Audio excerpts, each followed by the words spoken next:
Vice President of the United States. I have just been looking over some of the sketches made in Vietnam for the motion picture that you're about to see.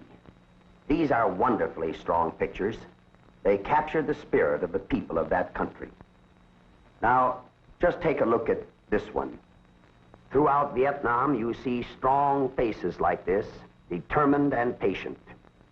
The story, the hope, and the determination of these brave people of South Vietnam and what they're doing to build on their hopes has not been told as often as has the story of war in their ravaged land. But it's just as true. Here are some others.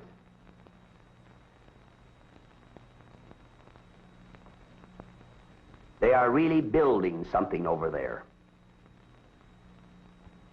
They are building the foundations of a society in which they and their children can live in peace and freedom. And they are doing this in the midst of an ugly war, forced on them by aggressors who want to control them. They are doing it with their muscle and their hearts, but they're doing it at the ballot box too.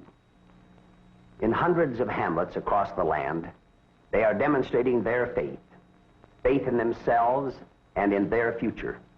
They're also proving their faith in us, because we have taken our stand beside them.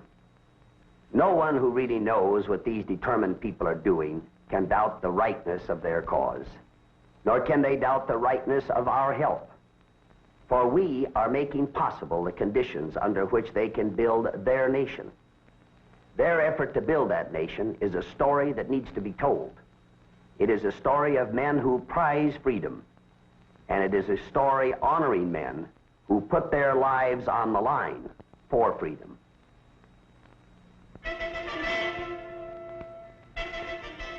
The story of Vietnam today is the story of war and of the men of different nations who fight that war to end the enemy's aggression.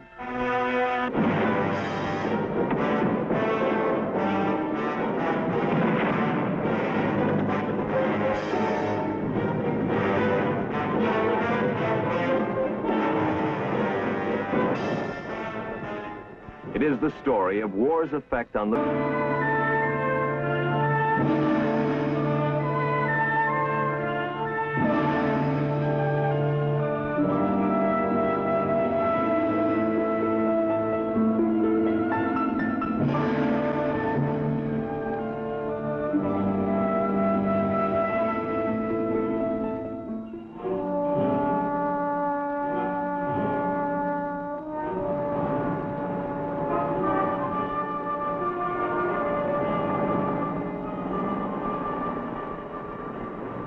A generation ago, not many Americans could have said with certainty where or what Saigon was. Today, no city in the world more urgently commands our attention. It is the capital city of a nation at war, the strangest war in which Americans have ever been involved. It is also the capital of a nation in the throes of a social revolution. And America's participation in that revolution is just as urgent as its involvement in the war. Being the capital city, Saigon is the source of South Vietnam's revolutionary effort. But you have to come out here in the countryside to see what it's all about.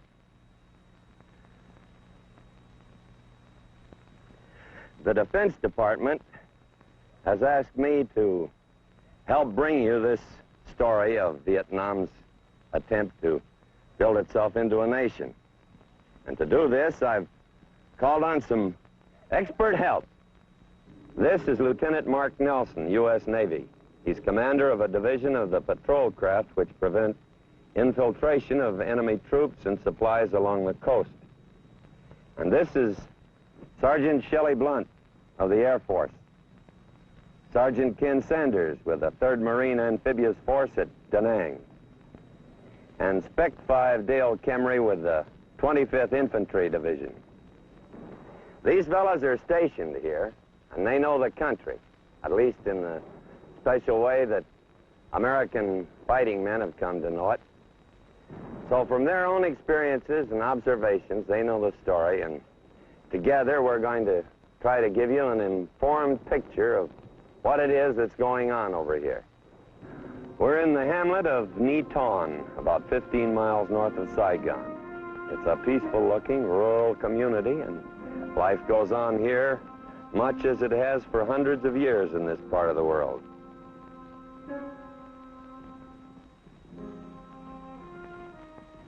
There's an operation going on a mile or two from here, and the peace and quiet of this little village is shattered by the sounds of war.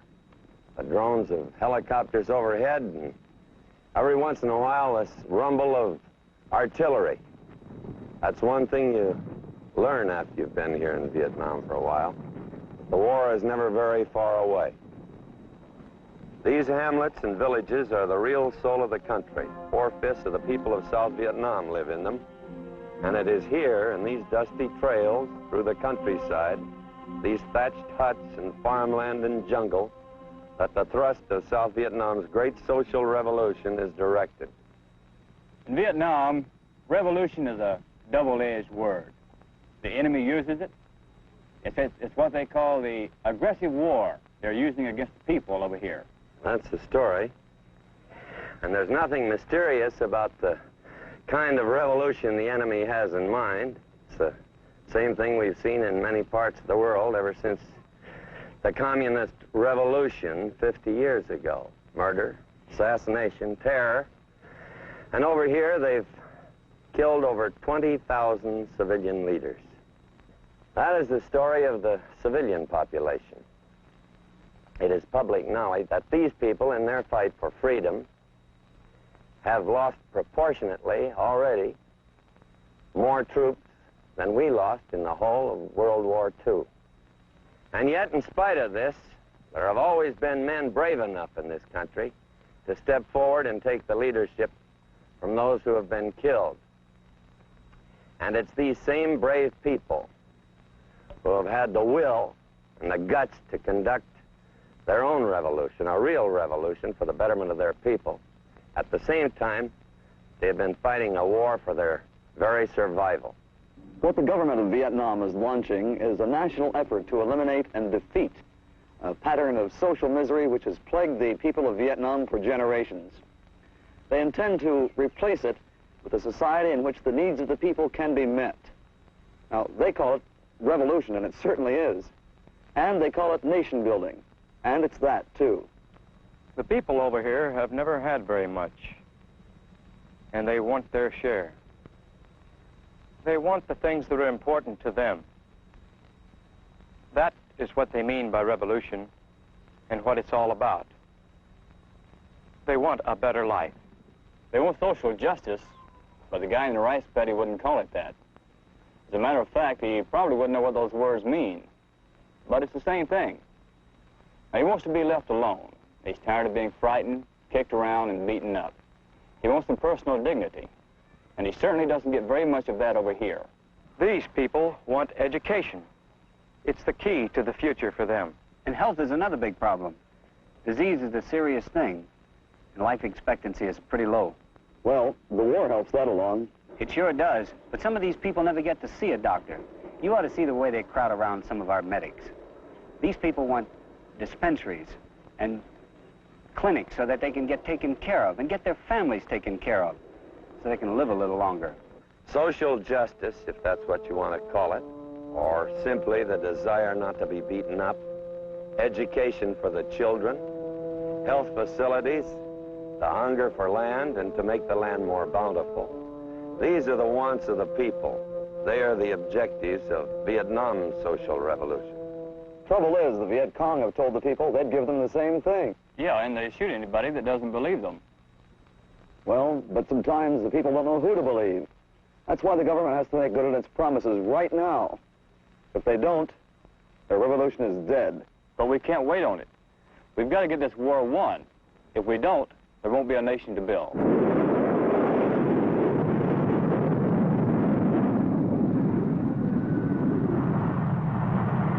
Yes, we in the South Vietnamese must win this war.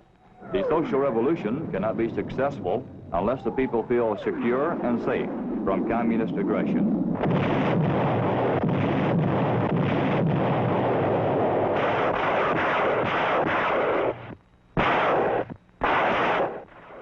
The enemy was proud of the technique he had developed for pursuing what he called his wars of national liberation. Who could stop him? Not the Americans, or so he thought. The leaders of the North Vietnamese military forces said that the organization, composition, and training of American forces were not fit to tackle a revolutionary war. I guess they forgot 1776.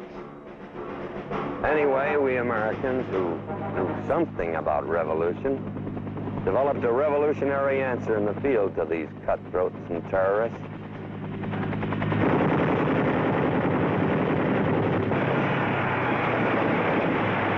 The myth of Viet Cong invincibility is dead. The ground, sea, and air team in Vietnam has killed it. America decided a long time ago, in principle, to take its stand in Vietnam. It laid the foundations for that decision when it recognized that aggression against the weak could never be permitted to succeed if freedom was to survive. The fighting men in Vietnam are the inheritors of that decision, and now they are its agents.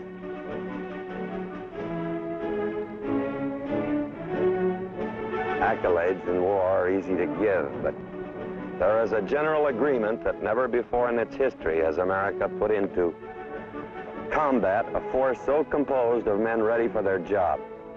They serve the cause of freedom well. They're fighting men and not philosophers, so they don't talk much about freedom, but they know their job and they know how it figures in Vietnam's effort to build a nation. We've got to get this war won. If we don't, there won't be any nation to build.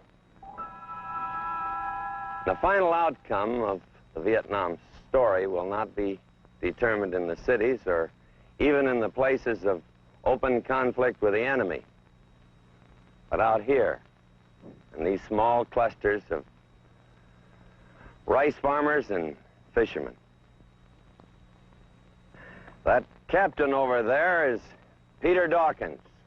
Just a few years ago, he was making All-American at West Point, but now he's up to his eyeballs in a really historic adventure. The effort of the Vietnamese government to create a nation where no real sense of nationhood has ever existed before. Well, with his help, I hope that we'll be able to show you what nation building means in thousands of hamlets across the country like this. Pete, you're on. Well, you know, this nation building is an abstract term. And so is social revolution, which is the other term the Vietnamese use for what they're trying to do.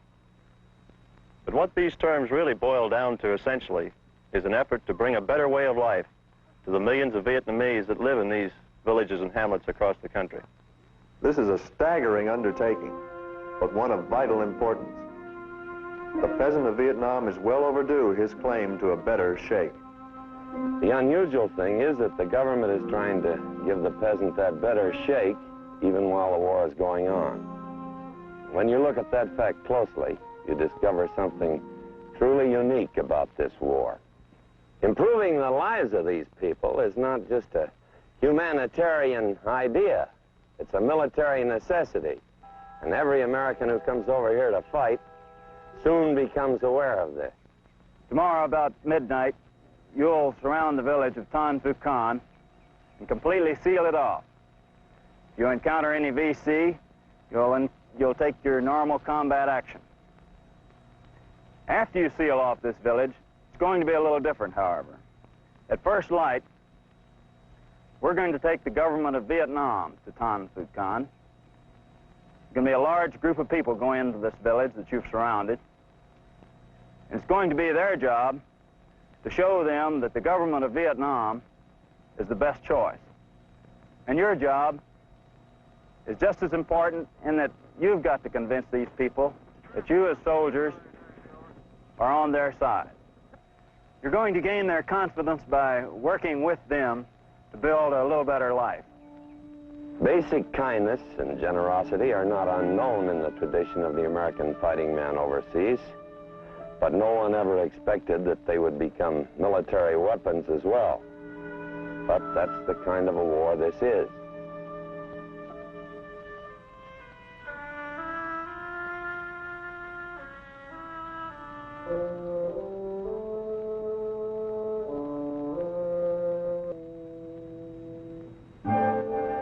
Non-military assistance is also a major part of America's contribution to Vietnam's struggle, and has been from the beginning.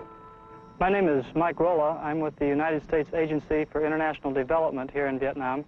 I've been here about 3 years now, working in the province of Gia Dinh. My work has involved almost everything that is non-military, from the building of schools, maternity dispensaries, roads and bridges. Basically what we've been trying to do, though, is work with the people and help them as much as they can to realize their aims and their wishes. Basically, what we're trying to do is help the government of Vietnam respond to these needs and these wishes, helping the government respond to the needs of the people. The U.S. is not alone either in the contributions it is making.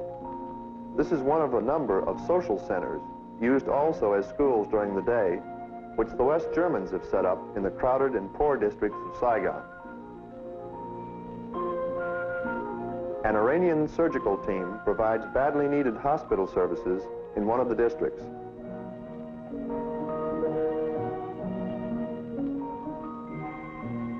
Such activities document the very important fact that 39 nations of the free world today are helping or have promised to help the Republic of Vietnam in one way or another.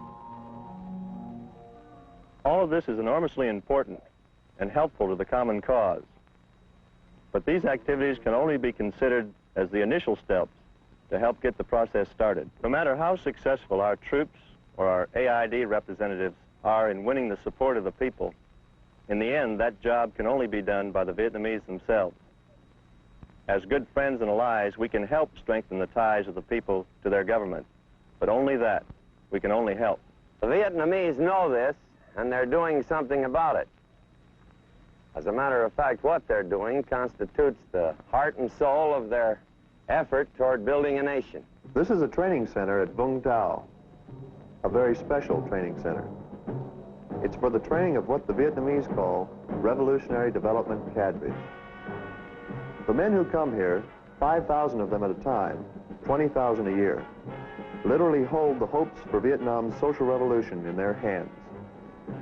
They come here to assimilate the principles of their government's plan to revitalize the country and learn the skills and techniques with which to translate those principles into effective action. Tôi nghĩ rồi. Vâng. You may not believe it to look at me, but I'm Captain Gene Savaggio, United States Army. This is the uniform here at Vung Tau. I'm an advisor here, but only that. You see, the Vietnamese are running the show, and it's an arduous one.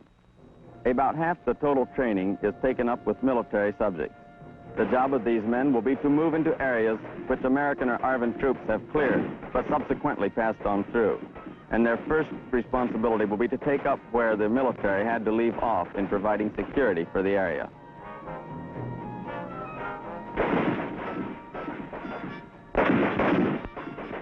They are the sons of farmers and fishermen and have lived all their lives close to the soil. They don't need much instruction in how to harvest a rice crop or bring in a catch. But techniques for improving the crop and the catch are important parts of the curriculum. Someday, a village's loyalty might turn on just such instruction. They become well schooled in the causes and progress of the war, probably as much as any national spokesman. And one fact is drilled into them constantly: the necessity of reaching the hearts and minds of the people among whom they will be working.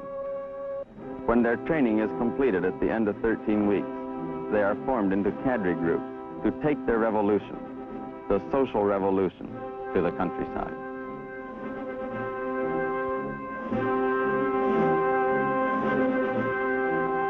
The program in which these cadre groups are involved actually begins well before they move into a village. First of all, regular forces, either ours or South Vietnamese, sweep through the area to clear it, destroy, capture, or chase out any Viet Cong or main force enemy units. Then regional forces, companies of troops employed within a province, and popular forces, platoons and squads within a district, secure the area with their patrols and small-sized operations. Then the cadre groups move in, dressed in the black pajamas of the peasant, trained to look at the world as the peasant sees it, but also as the soldier must. This black pajama uniform is very important. Because it is the traditional garb of the peasant, it's easier for the peasant to identify himself with the cadre groups. It complicates our problems of identification, of course, for the Viet Cong wear the same uniform. The cadres work with the people to gain their trust. This is made considerably easier by their being assigned to the districts they grew up in, among the people who know them.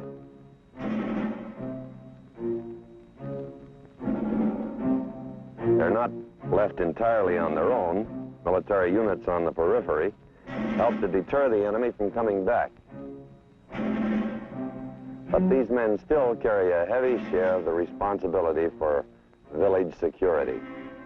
Within this screen of security, the cadre teams begin rooting out the VC infrastructure, if one exists.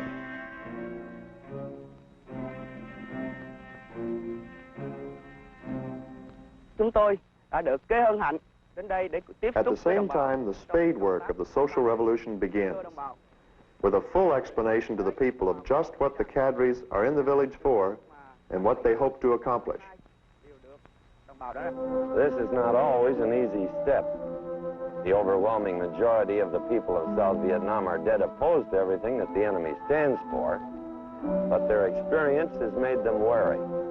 Too often they've watched the VC murder anyone who has cooperated with the government. They have to be persuaded that this won't happen again. It's the job of the cadres to do that persuading, and also to persuade the villagers that their welfare is actually of deep concern to their emerging nation. One team starts out right away to find out what the people's particular problems are, what is needed the most to improve life in the village. Liệu định chứ mình dân dã chỉ mình muốn làm ăn vậy thôi, muốn yên ổn mình làm ăn vậy thôi. Once the problems have been determined, another team starts organizing the effort to solve them. This is where the people's first commitment takes hold. But what the cadres must do now is encourage and lead the villagers into tackling the projects themselves. The team will find the necessary materials and supplies to be used, often from U.S. sources. But the people have to contribute their labors and energies. As their work progresses, the cadres encourage and supervise the election of community leaders. When a village gripped with fear or mired in apathy awakens to a sense of its own importance and feels the stirrings of faith in itself and in the far-off government which is demonstrating its compassion and concern, when the people of a community begin to take their destiny in their hands, that is the transformation of social revolution.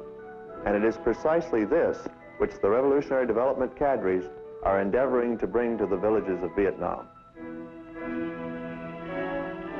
They stay in the village for several months, sometimes a year. When their job is through, if they've done it well, they will leave behind them a community of people who now are able to believe in their future, who are determined to work for it, to share in the defense of it. One of the final missions of a cadre group is to train a self-defense force from among the able-bodied villagers, a force prepared to help meet any attack by the enemy. When this happens, the people's commitment is complete.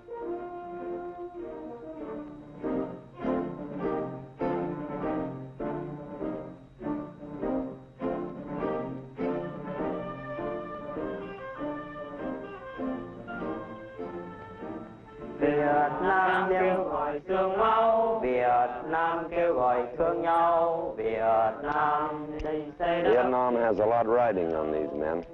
We all have. That's right. We all have. Việt Nam quê hương đất nước sáng ngời. Việt Nam, Việt Nam, Việt Nam muôn đời. No one can say with absolute certainty that Vietnam is going to succeed in building the nation it wants during the hardships and trials of war. But powerful ideas generate their own growth, even in the most bitter of climate. One of these is the belief in individual man's dignity and his right to determine his own course. It is this idea which animates Vietnam's spirit today. It is an idea with which we Americans are familiar. It is to honor our commitment to this idea that we take our stand, and will hold our stand in this troubled land of a worthy and brave ally.